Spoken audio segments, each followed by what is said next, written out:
Hey everyone, I'm Katie Daryl, and he is Andy Shriver from Phoenix, Arizona. Yay! How are you, dude?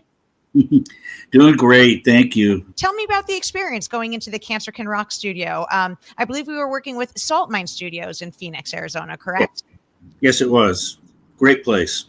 Just a very professional setting, and they welcomed me in. There were cameras everywhere, so there was always a camera following me. It seemed like, and then I met Jim Ebert. This is actually probably the first time he and I ever were in the same place together, even though we know a lot of the same people from the East Coast because that's where I'm originally from. And it was just very very cool, very professional. I just kind of grabbed my acoustic and walked everybody through the song. Jim was in the driver's seat pretty much the whole way through. We did have a break for interview with the television station and the kids from the Alice Cooper Foundation. Yeah, the Rock Solid Foundation was there watching. Tell me about the song. How did you select the song that you wanted to record, and a little bit of the inspiration and the story behind it? Well, I mean, the song Eight Chances in 10, the title comes from what the gastroenterologist told me after the colonoscopy was finished. And he said, basically, most people, when they catch it as early as we've caught this one, usually have about an 80% chance of coming out of it cancer free.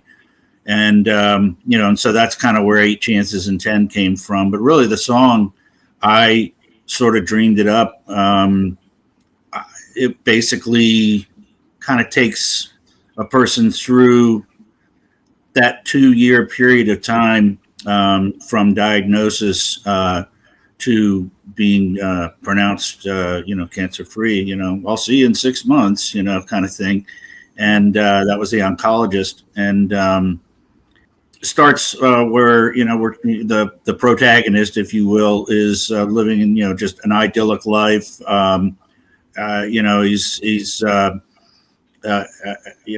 made it basically. Lives in a nice house. Has a gorgeous wife. The kids are all finished school and off. Building families of their own. Everything is just couldn't have been scripted better. And all of a sudden, the diagnosis lands, and it's like, oh, didn't see that coming.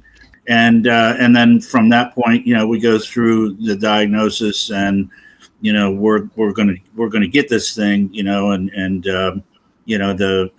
there are several doctors that more or less make their appearances in the song. Mm-hmm. And then after the guitar solo, there's that's sort of the epilogue, if you will. And sort of end it as a cautionary tale. Hey, don't miss your chance to get rid of, to catch this thing early. I refer to the colonoscopy as a gut check. Get your gut checked, and it's, I don't know. It was kind of hastily put together, but I wanted to deliver something that more or less in broad strokes detail what it was that I went through. Tell me a little bit about your musical history. I played in several musical aspects of school. I mean, I learned violin or began studying violin at 8, I think, and then started studying piano briefly. I guess I was 10, maybe 9 or 10. Sort of started teaching myself guitar. I guess I was probably about 13 at that point. I was all about getting my electric guitar and getting out and playing clubs and so forth. And I think my first club gig was at 16. Well, the name of the organization is Cancer Can Rock. I feel like we've touched upon the rock part, but I'd like to kind of talk a little bit more about the cancer. What can you tell us about your diagnosis, your journey, and a little bit of a health update where you are now? The diagnosis was in, I want to say it was like May of 2023. That was a routine a routine colonoscopy, and and so I just figured, okay, this is routine. We'll do this, and then I'll go about my day. Wrong, and so it was. The final diagnosis was a stage 3. I want to say stage 3B colon cancer. There was one lymph node sample that came back positive for metastatic cancer, and so they said, "All right, we're gonna do a colectomy and resection." That meant that I had to do chemo. So that was 6 months, like 12 cycles. I guess the official word is that thus far, at least, I'm always cautious. I have more or less beaten this thing. What a great way to celebrate it with a song and a music video. Are you excited for your friends and family to see and hear your art?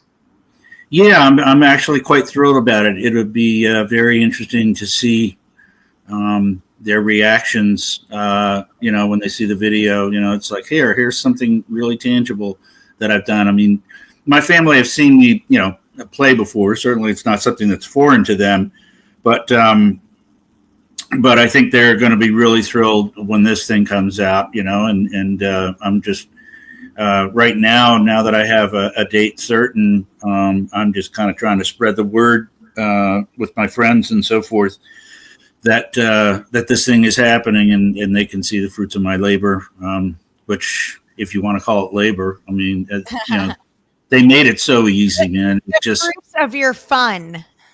Yeah, that's probably a better way of putting it, because it was. I had a great time, and we were all just kind of in between takes. We're all just cutting up. We were having fun. It was a great time and a great bunch of people to be around. Thank you for being a part of this organization, and thank you for spreading the word. Well, thank you guys for allowing me to be a part of this thing. And man, it's great things that you guys are doing here.